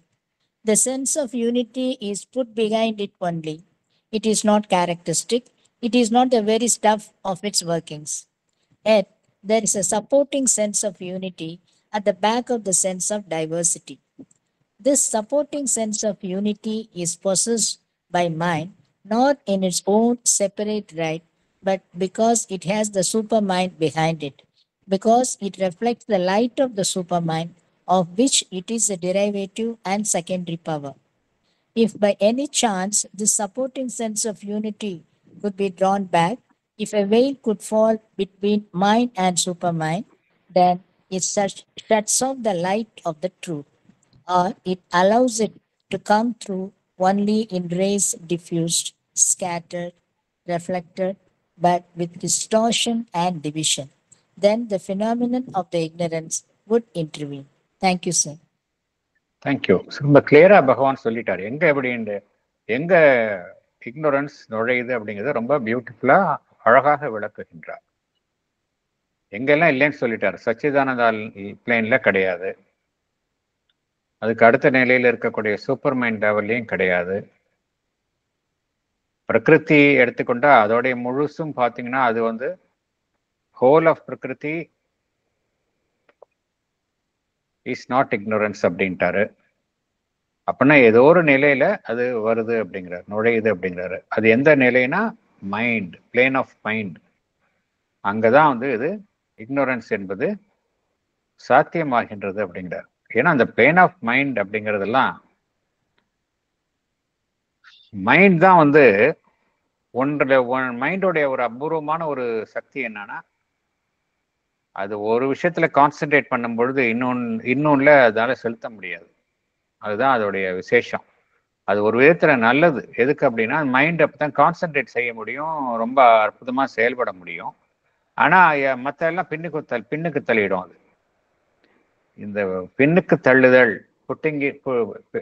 பின்னுக்கு தள்ளுதல் அப்படிங்கிறார். Putting back of the real self consciousness, அது மைண்டுக்கு தான் சாத்தியம், becomes possible. Mind உண்மையிலே என்ன, மைண்டோடைய விசேஷமான ஒரு சக்தி என்ன அப்படின்னா, மைண்டும் வந்து அந்த ஜீவனுடைய உணர்வு நிலை, அந்த ஜீவனினுடைய உணர்வு நிலையினுடைய ஒரு அம்சம்தான். இருந்தாலும் மைண்ட் அப்படிங்கிறது எந்த சக்தியை தன்னுள் கொண்டுள்ளது அப்படின்னா, அனைத்தையும் பிரிக்கும் தன்மையை அந்த அம்சத்தை வந்து அது தன்னுள்ளே கொண்டதாக இருக்கின்றது. பிரித்து பார்க்கும் சக்தி அதுதான் டிஃபரன்சியேஷன். ஒரு விஷயம் இப்போ ஃபார் எக்ஸாம்பிள் இந்த ஒளின்னு எடுத்துக்கொண்டோம் என்றால், அந்த ஒளியில வந்து 7 நிறங்களை நம்ம பார்க்கிறோம். இந்த 7 நிறங்களை நம்ம பிரிச்சு பார்க்கிறோம், டிஃபரன்ஷியேட் பண்ணி பார்க்கிறோம் இல்லையா? இந்த டிஃபரன்ஷியேட் பண்ணி பார்க்கக்கூடிய அந்த தன்மை என்பது ஒரு சக்தி. It is a power of the conscious being. அந்த சக்தியின் மூலமாகத்தான் மனம் என்ன செய்கின்றது, அனைத்தையும் பிரித்து பார்க்கின்றது. மைண்டோடைய வேலையே அதுதான். எதை கொடுத்தாலும் பிரிச்சு பார்த்துரும். அது இதுதான் ரொம்ப எக்ஸ்ட்ரீமா போய் தான் டிவிஷன்ஸ் வருது, various divisions among people, human beings. Politics பண்றாங்க. ஒரு எந்த இன்ஸ்டிடியூஷன்ஸ்லையும் எடுத்துக்கொண்டோம் என்றால் அதில் எல்லா இன்ஸ்டிடியூஷன்ஸ்லாம் ஆரம்பிக்கும் பொழுது ஒரு நோபல் எய்மோட ஆரம்பிக்கிறாங்க. அப்புறம் என்ன ஆயிடுது, அதுல குரூப்பிசம் வந்துடுது. அது ஏன்னா மைண்டோடைய வேலை அப்படித்தான், மைண்ட் அப்படித்தான் வேலை செய்யும். பிரிச்சு பார்த்து அதுல ஒரு பாலிடிக்ஸ் கிரியேட் பண்ணோம். அது வந்து ஒத்த மனிதர்கள், வேண்டாத மனிதர்கள், இணக்கமானவர்கள் அப்படின்னு டிஃபரன்ஷியேட் பண்ணி விட்டுரும். எல்லாத்தையும் அப்படிதான் பண்ணும். அது not only the human beings, எல்லாத்தையும் டிஃபரன்ஷியேட் பண்ணிடும். அது டிஃபரன்ஷியேட் பண்ணி அதோட மாத்திரம் நிற்காது, அதை வந்து உச்சக்கட்ட நிலைக்கு அது கொண்டு செல்லும். Runs along the lines of differentiation. அது பிரிச்சுக்கிட்டே போகும். அது வரைக்கும் பிரிச்சுக்கிட்டே போய் கடைசி வரைக்கும் போற வரைக்கும் அது நிற்காது. Runs along the lines of differentiation with a sense of diversity prominent அப்படிங்கிறார். ஸோ அங்க எது வந்து ப்ராமினெண்டா வெளியிருந்துருது அப்படின்னா, பல்வேறு அம்சங்களினுடைய தன்மை, டைவர்சிட்டி, அது ப்ராமினெண்டா வெளியே வந்துடுது. அதுதான் வந்து அதனுடைய ஒரு விசேஷமான தன்மை, பல்வேறு அம்சங்களை கொண்ட தன்மையை வெளிப்படுத்துவது. With a sense of diversity prominent and characteristic. இதுல மேலோங்கி எது இருக்கு, டைவர்சிட்டி தான் இருக்கு. டிஃபரன்ஷியேட் பண்ணுது. அது மூலமாக பல்வேறு ரகமாக அது பிரிக்கின்றது, ரகமான அம்சங்களை அது வெளிப்படுத்துகின்றது. ஸோ எது ப்ராமினண்டா டாமினண்டா இருக்கு அப்படின்னா டைவர்சிட்டி. இந்த டைவர்சிட்டியில இருக்கும் பொழுது அது எதை பின்னுக்கு தள்ளுகின்றது, ஏதோ ஒன்று பின்னு. ஏன்னா மைண்ட் வந்து அப்படித்தானே பண்ணோம். மைண்ட் வந்து அந்த putting back of the real self consciousness அப்படிங்கிறார். அது எதை பின்னுக்கு தள்ளுது அப்படின்னா அந்த யூனிட்டியை பின்னுக்கு தள்ளுது. டைவர்சிட்டியை மேலே கொண்டு வந்து யூனிட்டியை பின்னுக்கு தள்ளுது. அந்த sense of unity behind it only அப்படிங்கிறார். ஸோ அங்க வந்து மைண்டினுடைய கேரக்டரிஸ்டிக் பார்த்தோம், எது? யூனிட்டி கிடையாது, டைவர்சிட்டி தான் மைண்டினுடைய கேரக்டரிஸ்டிக். மைண்டினுடைய வேலைப்பாடுகள்ல எது பிரதானமான அம்சமாக காணப்படுகின்றது என்றால் டைவர்சிட்டி, டிவிஷன், யூனிட்டி கிடையாது. ஆனா இங்க என்ன சொல்றாரு கவனிக்கணும், sense of unity behind it only அப்படிங்கிறார், பின்னாடி இருக்கு அப்படிங்கிறார். சென்ஸ் ஆஃப் யூனிட்டி பிஹைண்ட், பின்னாடி இருக்கு அப்படிங்கிறார்.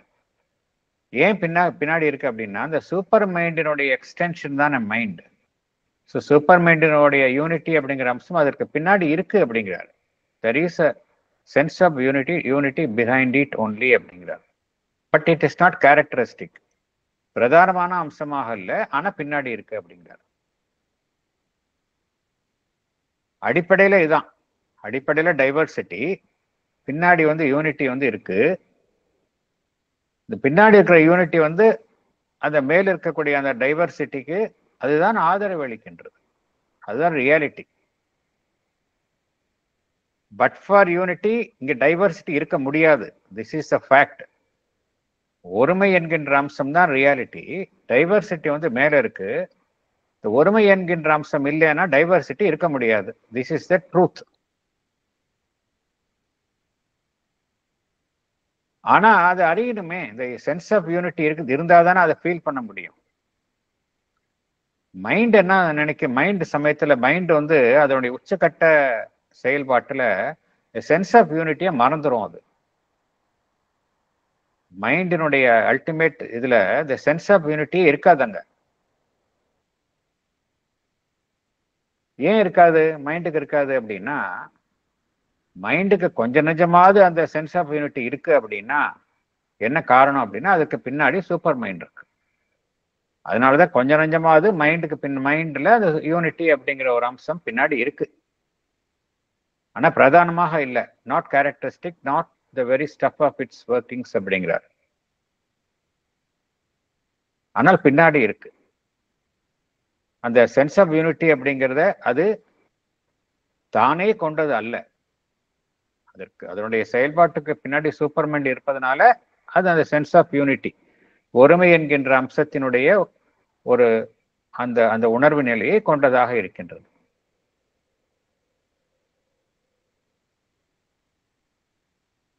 மைண்ட் எது, மைண்ட் வந்து உண்மையிலேயே என்ன அப்படின்னா, அந்த அதிமானசத்தினுடைய ஒரு ஒளியை பிரதிபலிக்கும் அமைப்பு தான் மனம் என்பது. மனம் என்பதுக்கு வந்து பார்த்தோம் அப்படின்னா, it is not the source of original light. இந்த இறை ஒளியினுடைய ஆதி மூலம் மனம் கிடையாது. ரியல் சோர்ஸ் வந்து சூப்பர் மைண்ட் தான். சூப்பர் மைண்டினுடைய இறை ஒளியை, அங்கிருந்து தோன்றும் இறை ஒளியை மனம் என்ன செய்கின்றது, வெறுமனே பிரதிபலிக்கின்றது. It reflects the light of the super mind. என்ன காரணம் அப்படின்னா, மைண்ட் வந்து it is a derivative of the super mind. அதனுடைய ஒரு துணை சக்தி. It is a derivative and secondary power. அதனால்தான் வந்து ஒருமை என்கின்ற அம்சம் வந்து பின்னிருந்து செயல்படுகின்றது. ஆனா அப்படியே இருப்பது இல்லை. இது என்ன நடைபெறுகின்றது, சூப்பர் மைண்ட் ஒரு பக்கம் இருக்கு, அதனுடைய துணை அம்சமாக மனம் என்பது இருக்கு. மனதினுடைய செயல்பாட்டுல வந்து டைவர்சிட்டி மேலோங்கி செயல்படுகின்றது. ஒருமை என்கின்ற அம்சம் பின்னால் இருக்கின்றது.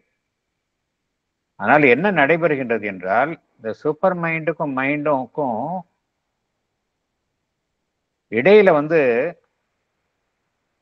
ஏதோ ஒரு திரை இருக்கின்றது. அது ஓப்பனா இல்லை அந்த இடம். இதுக்கு சூப்பர் மைண்டுக்கும் மைண்டுக்கும் இடையில ஒரு திரை இருக்கின்றது. இந்த திரை என்ன செய்கின்றது,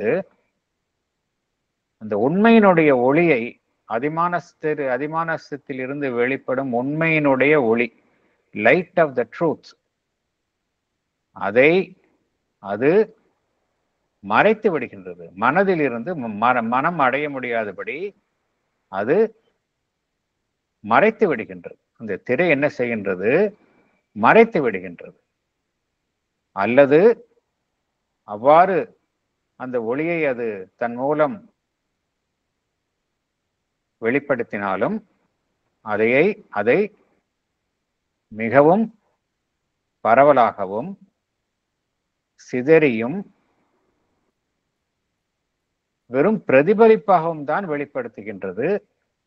அது மாத்திரமல்ல, அங்கு ஒரு திரிதல் நடைபெறுகின்றது, டிஸ்டார்ஷன், பிரிவுபடுதல் நடைபெறுகின்றது. ஸோ இதெல்லாம் இந்த ஒரிஜினல் லைட் அதனுடைய ஒரு ரியல் அம்சமா இருக்கு. ஆனா அது அந்த சூப்பர் மைண்ட்ல அது ஒரிஜினல் ஸ்டேட்டஸ்ல இருக்கு. சூப்பர் மைண்டுக்கும் இடையில ஒரு வெயில், ஒரு திரை இருக்கின்றது. அந்த திரை என்ன செய்கின்றது? ஒன்று அந்த ஒளியை முற்றிலும் வரவிடாதபடி தடுத்து விடுகின்றது, அல்லது அவ்வாறு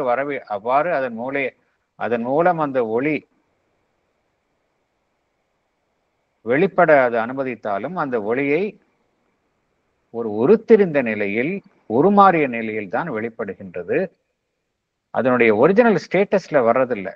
எல்லாமே டிஃப்யூஸ்டா இருக்கு, ஒரு பரவிய நிலையில் தான் இருக்கின்றது. இங்கும் அங்கும் சிதறிய வண்ணம் தான் அது வெளிப்படுகின்றது. ஸோ இந்த ஸ்டேஜில் தான் இக்னோரன்ஸ் வருது அப்படிங்கிற.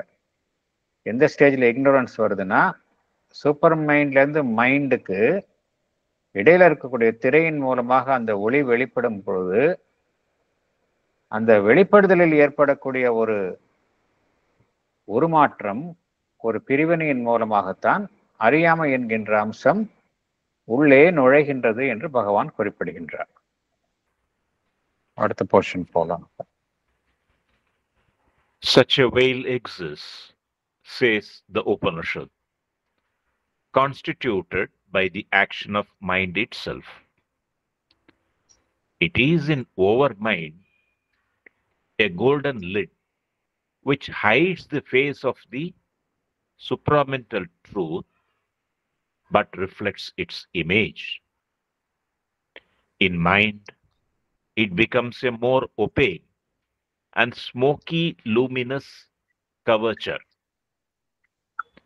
That action is the absorbed looking downward of mind on the diversity, which is its characteristic movement, and away from the supreme unity which that diversity expresses, until it forgets altogether to remember and support itself by the unity. Even then, the unity supports it and makes its activities possible. But the absorbed energy is unaware of its own origin and greater real self. Thank you. Thank you. படிக்கிறேன் sir. S, படிங்க sir. Such a veil exists between the mind and the supermind, says the Upanishad. It is constituted by the action of the mind itself. It is in our mind a golden lid which hides the face of the supramental truth but reflects its image. In mind, it becomes a more opaque and smoky luminous covering. This results in the mind taking an absorbed downward look on the diversity of things. This is its characteristic movement. It is away from the supreme unity which that diversity expresses. This movement proceeds until it forgets altogether to remember and support itself by the unity. Even then, the unity supports it and makes its activities possible. But the absorbed energy is unaware of its own origin and greater real self. Thank you, sir. Thank you. இந்த வெயில் அப்படிங்கிறத பார்த்தோம். இந்த வெயில் அப்படிங்கிறத உபநிஷத்துல என்ன சொல்றாங்க அப்படின்னா, ஹிரண்மய பாத்திரா அப்படிங்கிறாங்க, கோல்டன் லிட் அப்படிங்கிறாங்க.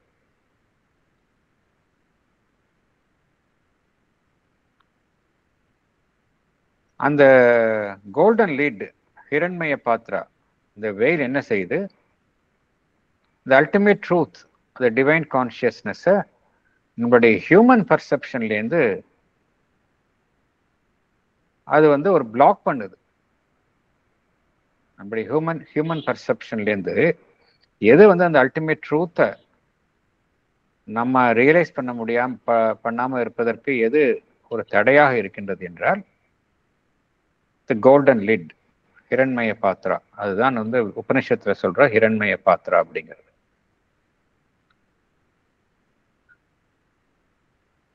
ஸோ இந்த எஸ்பெஷலி சுப்ரமெண்டல் யோகால எது முக்கியமான ஒரு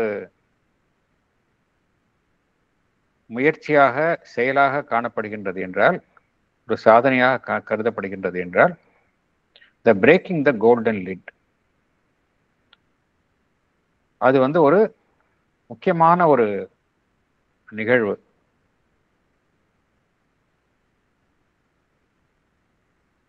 இதைத்தான் ஸ்ரீ அன்னை வந்து பார்த்தோம் அப்படின்னா, இந்த கதவுகளை சுத்தியலால் உடைத்தேன், அதன் மூலமாக அந்த அதிமானச ஒளி தடையின்றி இந்த புவியில் பொழிந்தது அப்படிங்கிறாங்க. ஸோ எல்லாமே அந்த கோல்டன் லிட் அப்படிங்கிறது அதுதான் வந்து அந்த சுப்ரமெண்டல் ட்ரூத் தான் வந்து சுப்ரமெண்டல் லைட் இங்கே வராமல் எது வந்து பிளாக் பண்ணுது அப்படின்னா அந்த கோல்டன் லிட். அதை ஒன்ஸ் ரிமூவ் பண்ணிட்டோம் அப்படின்னா நேச்சுரலி இந்த ட்ரூத் இங்கே வந்துடும். ட்ரூத் கான்ஷியஸ்னஸ் வந்து இங்கே செயல்பட ஆரம்பிச்சிடும். அதற்காகத்தான் பகவானும் ஸ்ரீ அன்னையும் யோகம் புரிந்தார்கள். அதனுடைய வெளிப்பாடு 1956 ஆண்டு பிப்ரவரி 29 வெளிப்பாடு இரக்கம் நடைபெற்றது என்பது நமக்கு எல்லோருக்கும் தெரிந்த விஷயம். ஸோ இந்த கோல்டன் லிட் இருக்கு இல்லையா, அது எதற்கு மேல இருக்கு அப்படின்னா மேல் மனதிற்கு மேல இருக்கு. மேல் மனதையும் சூப்பர் மைண்டையும் இது இரண்டுக்கும் இடைப்பட்ட இடையில் இருப்பதுதான் இந்த கோல்டன் லிட், பொன்னான ஒரு மூடி. அது அந்த அதிமானச உண்மையினுடைய முகத்தை அது மறைக்கின்றது அப்படிங்கிறார். which hides the face of the supramental truth.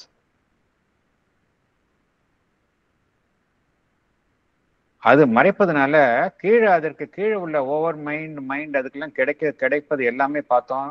எதனுடைய தரிசனம் கிடைக்குதுன்னா உண்மையான முகத்தினுடைய தரிசனம் கிடைப்பதில்லை, அதனுடைய இமேஜ் தான் கிடைக்குது நம்மளுக்கு. It reflects it's image. Reflection தான் கிடைக்குது ஒழிய உண்மையான தண்ணியில வந்து ஒரு ரிஃப்ளெக்ஷன் கிடைக்கிறது எப்படி இருக்கு, உண்மையான இமேஜை பார்க்கறது எப்படி இருக்கு. அதுபோல ஓவர் மைண்டு கீழே பார்த்தோம் அப்படின்னா நமக்கு ட்ரூத்தோடைய ரிஃப்ளெக்ஷன் தான் கிடைக்குது ஒழிய ரியல் தரிசனம் கிடைப்பதில்லை. இது மைண்ட் அப்படிங்கிற நிலையில கீழே போக போக அப்படின்னு எப்படி ஆயிடுது அப்படின்னா இந்த இதுக்கு இடையில உள்ள அந்த ஒரு பிரிவினை ஒரு பிரிக்கும் அமைப்பு எப்படி ஆகிவிடுகின்றது என்றால் கடினமாக ஆகிவிடுகின்றது. ஓவர் மைண்ட் லெவல்ல பார்த்தோம் அப்படின்னா அட்லீஸ்ட் ஒரு ஒளியினுடைய கசிவு இங்க ஏற்படுகின்றது. ஒளியினுடைய கசிவு அங்க ஏற்படுகின்றது. கீழே பார்த்தோம் அப்படின்னா அது வந்து ஒரு ஒளி புகா தடுப்பு போல செயல்படுகின்றது. மோர் ஒப்பேக் அப்படிங்கிறாரு. டிரான்ஸ்பரண்ட்னா ஒளி போகக்கூடிய ஒரு அமைப்பு.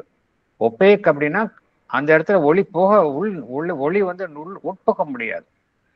மோர் opaque and smoky luminous covering அப்படிங்கிறார். மைண்ட் வந்து இன்னும் அப்படியே ஒரு எல்லாம் அப்படியே ஒரு புகையினால் மூடிய அமைப்பு போல அங்க காணப்படுகின்றது அப்படிங்கிறார். அதனாலதான் மைண்ட்ல வந்து கம்ப்ளீட் இக்னோரன்ஸ் வந்து கம்ப்ளீட் ஆயிடுது. இங்க இந்த இக்னோரன்ஸ் இந்த செயலினால்தான் மனம் என்ன செய்கின்றது, இந்த பல்வேறு அமைப்புகள் இங்க மனம் பார்க்கக்கூடிய விஷயங்கள் எல்லாம் வந்து டைவர்சிட்டியை பார்க்குது அப்படிங்கிறத பார்த்தோம். பன்முகத்தன்மை கொண்ட அம்சங்களை பார்க்கின்றது. அது வெறும் பன்முகத்தன்மை தான் பார்க்கின்றதை ஒழிய அதற்கு பின்னால் உள்ள உண்மையை ஏன் காண தவறுகின்றது என்றால் மனதினுடைய அந்த வேலை வந்து அங்க இருட்டடிப்பு செய்யப்பட்டுள்ளது. யூனிட்டி என்பது, ஒருமை என்கின்ற அம்சம் மனதை பொறுத்த வரைக்கும் ஒரு இருட்டடிப்பு செய்யப்பட்ட உண்மையாக இருக்கின்றது. என்ன காரணம்னா அந்த லிட் தான் காரணம். சூப்பர்மெண்டல்ல இருக்கிற வரைக்கும் அந்த ட்ரூத்தோட யூனிட்டி கிடைக்குது. ஒன்ஸ் அந்த லிட் வந்து கவர் பண்ணோன்னா மைண்ட் வந்து இட் பிகம்ஸ் கம்ப்ளீட்லி இக்னோரண்ட். அதுக்கு தெரியல, அது வெறும் பன்முகத்தன்மை தான் பார்க்குதே வழிய யூனிட்டியை பார்க்க முற்றுது. அதைத்தான் பகவான் கூறுகின்றார் இங்க. That action is the absorbed looking downward of the mind. எப்படி விளக்குகின்றார் பகவான்? Absorbed looking downward of mind on the diversity. Absorbed looking down of the mind on the diversity அப்படிங்கிறார். ஃபார் எக்ஸாம்பிள், நம்ம வந்து ஒரு சின்ன ஒரு பேஜில் ஒரு வேர்டு இல்லை ஒரு எழுத்தை வந்து பார்க்குறோன்னு வச்சுக்கலாம். அப்படியே ஒரு மேக்னிஃபைங் கிளாஸ் வச்சு பார்க்குறோம் அப்படின்னா அந்த எழுத்தை தான் பார்ப்போம். அதே போல் மைண்டு எல்லாத்தையும் அப்படி தான் பார்க்குது. Absorbed looking down of mind on the diversity which is its characteristic moment. மனதினுடைய விசேஷமான இயக்கம் என்னன்னா இப்படி இது பார்ப்பது தான். away from the supreme unity. the diversity வந்து எதை வெளிப்படுத்துகின்றது? அதற்கு பின்னால் உள்ள ஒருமை என்கின்ற அம்சத்தினுடைய வெளிப்பாடு தான் மேலே காணப்படும் டைவர்சிட்டி. ஆனா இதை மனம் காண தவறுகின்றது.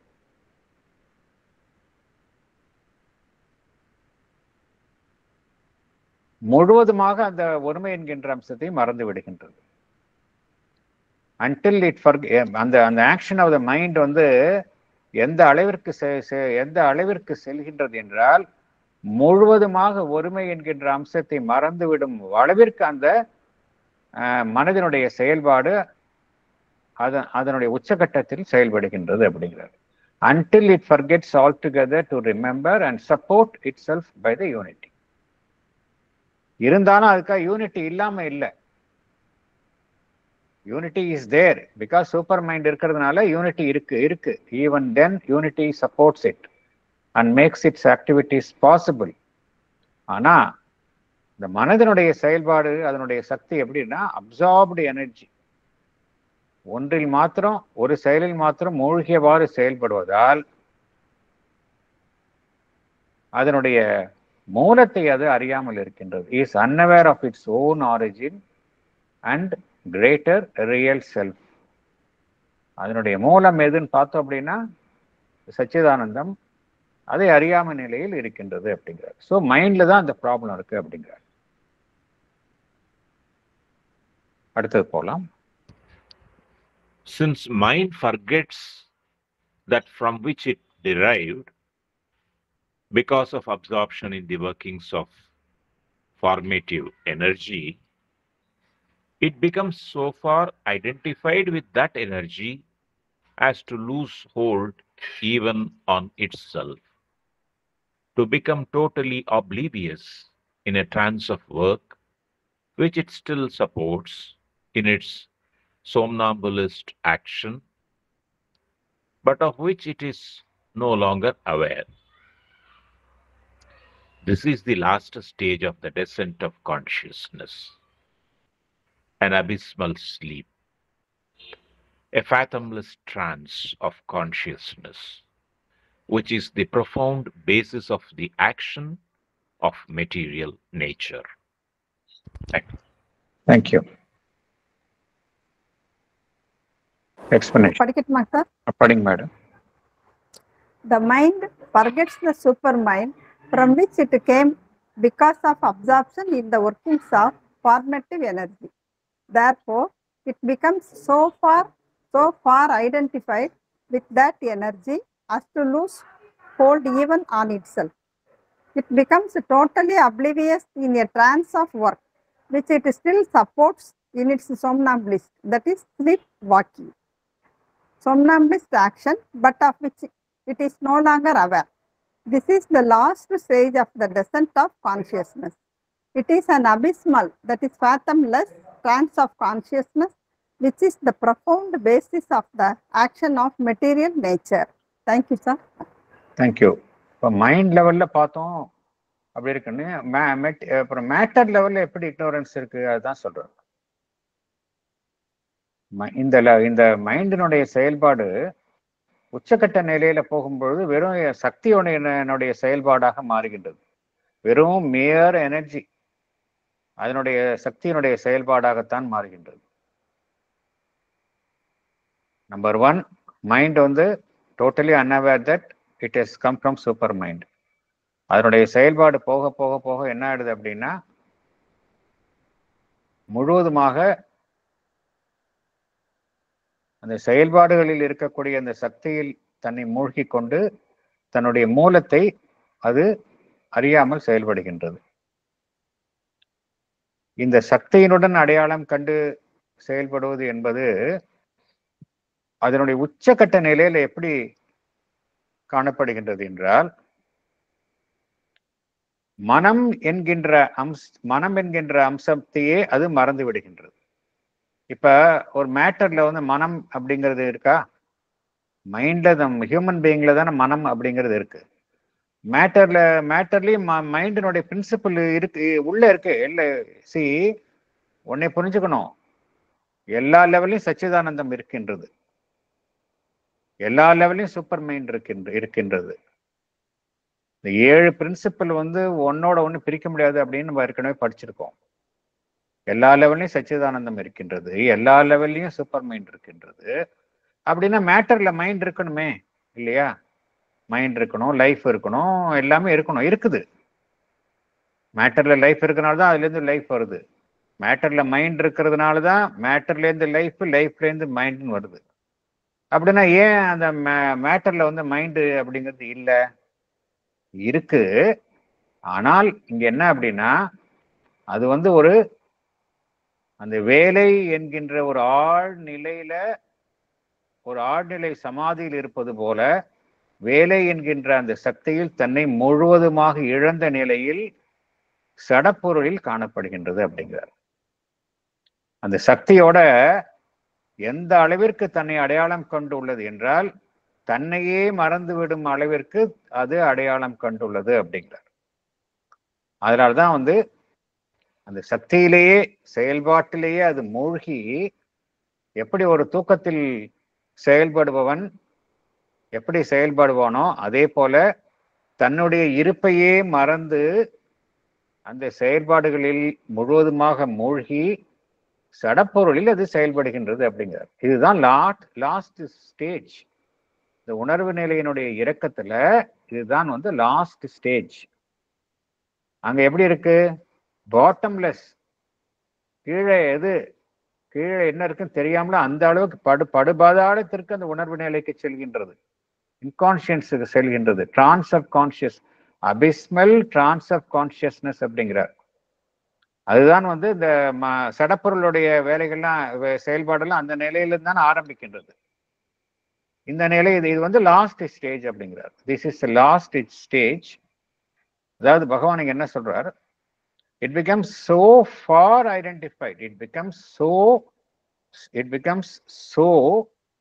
far.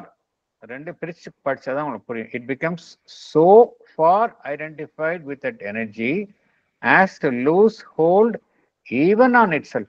தன்னையே இழந்த நிலைக்கு போகும் அளவிற்கு அந்த சக்தியுடன் அது தன்னை அடையாளம் கண்டு சடப்பொருளில் அது காணப்படுகின்றது அப்படிங்கிறார். To become totally oblivious in a trance of work which it still supports in its somnambulist action. தூக்கத்துல நடக்கிறது மாதிரி இருந்தாலும் கூட பின்னாடி அது அந்த செயல்பாட்டையும் அதுதான் ஆதரவிக்கின்றது. But of which it is no longer aware. அது தெரியாது. மைண்டு சடப்பொருளினுடைய செயல்பாட்டிற்கு பின்னாடியும் இந்த மைண்டினுடைய பிரின்சிபலினுடைய ஒரு இது இருக்கு அப்படிங்கிறார் பகவான். ஏன்னா இங்க எல்லாமே ஒன்னோட ஒண்ணு கலந்துதான் இருக்கு. இந்த பிரபஞ்சத்துல இந்த 7 அம்சத்துல எதையும் பிரிக்க முடியாது. எல்லாமே ஒண்ணுக்குள்ள ஒண்ணு இருக்குது. அதனால ஆனா இந்த லாஸ்ட் ஸ்டேஜ்ல அது மறந்த நிலையில இருக்கு அப்படிங்கிறார். This is the last stage of the descent of consciousness, an abysmal sleep, a fathomless trance of consciousness, which is the profound basis of the action of material nature. சடப்பொருளினுடைய செயல்பாடுகள்ல இப்படிதான் காணப்படுகின்றது அப்படிங்கிறார். ஸோ இக்னோரன்ஸ் வந்து சடப்பொருளை பார்த்தோம் அப்படின்னா total complete ஆயிடுது. So இக்னோரன்ஸினுடைய அந்த ப்ராசஸை பகவான் ரொம்ப பியூட்டிஃபுல்லா நமக்கு எல்லாம் விளக்கி உள்ளார். Yes madam. சார், இது சாவித்திரியில புக் ஆஃப் பிகினிங் ஃபர்ஸ்ட் கேண்டோலயே சோம்னாம்புலிஸ்ட் வேர்ல்ட்னு சொல்லி பகவான் அங்க காமிச்சிருக்காரு. அது இதுல வந்து ஸ்ரதாவுனுடைய இங்கிலீஷ் ஆஃப் சாவித்திரில இருந்து நான் படிக்கிறேன். அந்த ஒரு பர்டிகுலர் பேசேஜுக்கு அந்த லைனுக்கு மாத்திரம் வந்து அவங்க கொடுத்துருக்கிறது. அண்ட் ஆல்சோ சோம்னாம்புலிஸ்ட் அப்படின்றதுக்கும் அவங்க எக்ஸ்பிளனேஷன் கொடுத்துருக்காங்க. அது ரொம்ப கிளியரா இருக்கு. Can I sir? படிங்க. Sri Aurobindo tells us that the original inconscience is a projection of the supreme superconscious. All the qualities that are in the superconscious, infinite and absolute being, conscious force and bliss, are there in the inconscience, but in darkness, not in light. அப்படின்றத சொல்றாங்க. அதுக்கப்புறம் வந்து சோம்னாம்புலிஸ்ட் அப்படின்றதுக்கான அர்த்தம் சொல்றாங்க.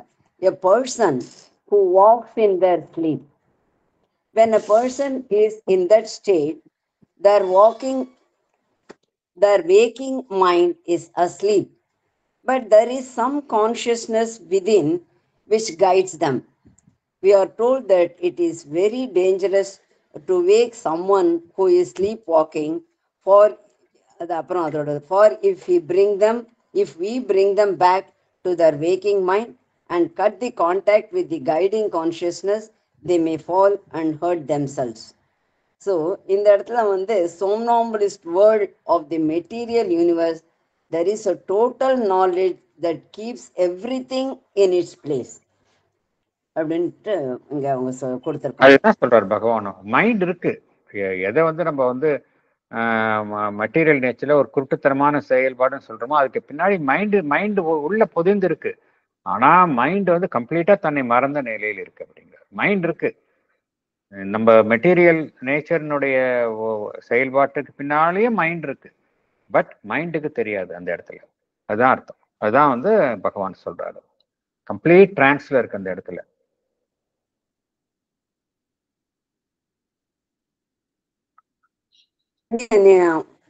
Sorry, ஸ்ரதாவன் வந்து அந்த இதுலயே கொடுத்துருக்காங்க. ஒரு பேசேஜ் ஃப்ரம் லைஃப் டிவைன் அவங்க வந்து இங்க கொடுத்துருக்காங்க. அந்த பர்டிகுலர் சென்டென்ஸுக்கு repeating for ever the unconscious act, prolonging for ever the unseeing will, cradled the cosmic drowse of ignorant force, whose moved creative slumber kindles the sun and carries our lives in its somnambulist world அப்படின்றதுக்கு life டிவைன்லேருந்து அவங்க ஸ்ரத்தாவுன்னு ஒரு passage கொடுத்துருக்காங்க. அது வந்து இந்த இடத்துக்கு வந்து ஆப்டா இருக்கும்னு நான் நினைக்கிறேன். படிங்க ப்ளீஸ் படிங்க. The unconscious is an inverse reproduction of the supreme superconscious. It has the same absoluteness of being and automatic action, but in a vast involved trance. It is being lost in itself, plunged in its own abyss of infinity. Instead of a luminous absorption in self-existence, there is a tenebrous involution in it, the darkness veiled within darkness of the Rigveda, Tamasa Gautam, which makes it look like non-existence. Instead of a luminous inherent self-awareness, there is a consciousness plunged into an abyss of self-oblivion, inherent in being but not awake in being. Yet is this involved consciousness still a concealed knowledge by identity. It carries in it the awareness of all the truths of existence hidden in its dark infinite, and when it acts and creates, but it acts first as energy and not as consciousness. Everything is arranged with the precision and perfection of material things a substantial and self-effective intuition, an eyeless exact perception, an automatic intelligence working out the unexpressed and unthought conceptions, a blindly seeing sureness of sight, a dumb, infallible sureness of suppressed feeling coated in insensibility, which effectuate all that has to be effected. All this state and action of the inconscient corresponds very evidently with the same state and action of the pure superconscience, but translated into terms of self-darkness in place of the original self-light. Life Yes. Divine, Life Divine, Volume 18 and 19, page 515 கொடுத்திருக்காங்க. நம்ம பார்த்ததுதானே நமக்கு தெரியல. பார்த்துருக்கோம் அந்த இதெல்லாம் படிச்சிருக்கோம். Darkness covered with in darkness Rigvedic இதெல்லாம் பார்த்துருக்கோம். Thank you sir. சூப்பர் கான்ஷியன்ட் தான் இன்கான்ஷியன்ட்லயும் இருக்கு. அந்த 7 பிரின்சிபல் ஒன்னோட ஒன்று பிரிக்கவே முடியாது. சச்சித் ஆனந்தம், super mind, mind, life and matter. இதுல எதை எடுத்துட்டாலும் அந்த 7 பிரின்சிபல் ஏதாவது ஒன்று இருக்கும். 7 பிரின்சிபலும் இருக்கும். எதையும் இங்க அந்த 7 கார்ட்ஸ் ஆஃப் பீயிங் படிச்சிருக்கோம் இல்லையா, அதுல ஒன்னுல இருந்து ஒண்ணு பிரிக்கவே முடியாது. இன்கான்ஷியன்ஸ் எடுத்துக்கிட்டாலும் அதுல எல்லாமே இருக்கும். சச்சிதானந்தத்துல இருந்து எல்லாமே அதுல இருக்கும். அதைத்தான் இதுக்கு சேம் கான்செப்ட் தான். எப்படி இந்த ப்ராசஸ் எப்படி ஆச்சு, இக்னாரன்ஸ் எப்படி ஆச்சுங்கிறத இந்த லைஃப் டிவைன்ல இந்த பகவான் விளக்குகின்றார். Thank you sir. தேங்க்யூ. நேற்றுக்கு சத்சங் அட்டன் பண்ணவங்களுக்கு எல்லாம் தெரியும் எப்படி ஸ்ரீ அரபிந்தோ மதர் அவங்களுடைய ப்ராஃபஸி எல்லாம் கமிங் ட்ரூ அப்படின்னு. நேற்றுக்கு ஈவினிங் வரைக்கும் அந்த சத்சங் இருக்கிற வரைக்கும் எல்லாமே ஒரு பதட்டமான சூழ்நிலையில இருந்தது. சத்சங் முடிஞ்ச ஒரு 1/2 hourலயே நம்ம பார்த்தோம் some solution has come. Some பீஸ்னுடைய இதுக்கு நம்ம some intervention has taken place and ஒரு பெரிய ஒரு கான்ஃப்ளிக்ட் தவிர்க்கப்பட்டுள்ளது. அதனால மதர் ஆல்ரெடி ப்ரெடிக்ட் பண்ணதுதான் நேற்று பார்த்தோம். கான்ஃப்ளிக்ட் மூலமா இந்த பாகிஸ்தான் அந்த பிரிவினை அந்த டிவிஷனை நம்ம ஒன்னாக்க மாட்டோம், ஆனா வேறு விதமா ஒன்னாயிடும் அப்படின்னு சொல்லியிருக்காங்க. That is also going to take place. Mother had categorically told not by conflict that India will become one again, but through some other force, some other மெத்தட்ல ஒன்னாயிடும்னு சொல்லியிருக்கிறாங்க. அது எப்படிங்கிறத நேற்று பார்த்தோம். அதனால மதர் அண்ட் ஸ்ரீ அரபிந்தோனுடைய ப்ரெடிக்ஷன்ஸ் எல்லாமே பார்த்தோம் அப்படின்னா அப்சல்யூட்லி ட்ரூ. எதுவுமே பொய்யாகாது, பொய்க்காது. சம்டைம்ஸ் இந்த இன்பிட்வீன் அந்த டிஸ்டர்பன்ஸ் வரும், அந்த ஃப்ரிக்ஷன் இருக்கும். ஃப்ரிக்ஷன் மூலமாகத்தான் எல்லாம் நம்ம மேல எவல்யூஷனரி ப்ராசஸ்ல தவிர்க்க முடியாது. But ultimately it will happen. அந்த அஷூரன்ஸ் நமக்கு வேண்டும். Thank you very much. இதோட நம்ம க்ளோஸ் பண்ணிக்கலாம்.